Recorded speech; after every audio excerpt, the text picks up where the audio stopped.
শুভ দুপুর বন্ধুরা, কেমন আছো সবাই? আশা করি খুব ভালো আছো। আমিও ভালো আছি ভগবানের কৃপায়। আজকে সকাল সকাল বরমশাই বাজারে চলে গেছিলো। বাজার থেকে কি কি আনলো তোমাদের সঙ্গে শেয়ার করি। এই যে দেখো, কলমি শাক এনেছে, আর এনেছে টমেটো, আর বড় সাইজের দেখে একটা রুই মাছ এনেছে, কেটে এনেছে। আমি শুধু ধুয়ে পরিষ্কার করে নেব এবং নুন হলুদ মাখিয়ে নেব। বরমশাই বাজারে গেলে খুঁজে পায় না যে কি মাছ নেবে, কি মাছ নেওয়া যায়, মাথা টাথা ঘুরে যায়। আমিও বাজারে গেলে এরকম ভাবি কি মাছ নেব কি মাছ নেব।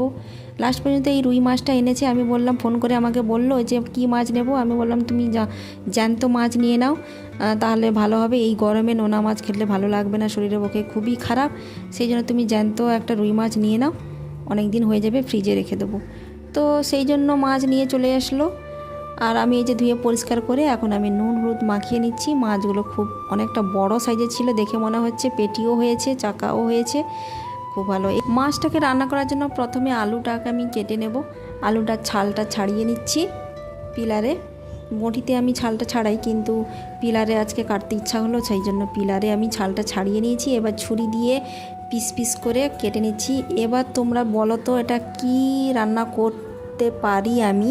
আলুটাকে আমি চাকা চাকা করে কাটছি, কেউ যদি বলতে পারো কমেন্টসে জানিও কি রান্না করার জন্য আমি এই আলুগুলোকে কেটেছি চাকা চাকা করে। আর একটা টমেটো কেটে নিচ্ছি। ছুরিতে কাটতে বেশ ভালোই লাগে, একটু সময় লাগে। তো এই যে দেখো, এরপরে বুঝতে পেরে গেছো, আমসি আমার মা দিয়েছিলো, আমসিটাকে জলে আমি ভিজিয়ে রেখে দিলাম।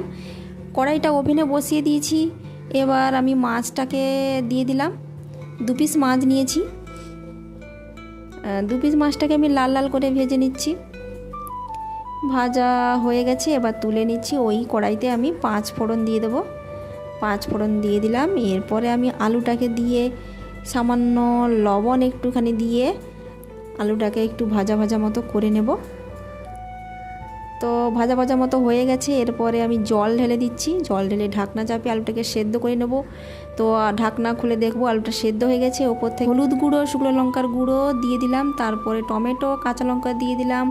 তারপরে দিয়ে দেব ভিজিয়ে রাখা আমসি, আমের এটা দিয়ে দিলাম। দেওয়ার কিছুক্ষণ পরে ফুটে উঠলে আমি মাছটাকে দিয়ে দিলাম।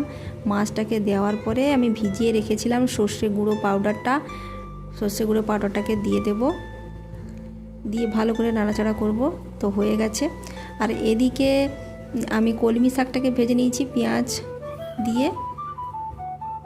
কলমি শাকের ভাজা বানাচ্ছি। মাছের টকটা ফুটে উঠেছে, দেখতেই পাচ্ছ। এবার আমি নামিয়ে নেব। তোমাদের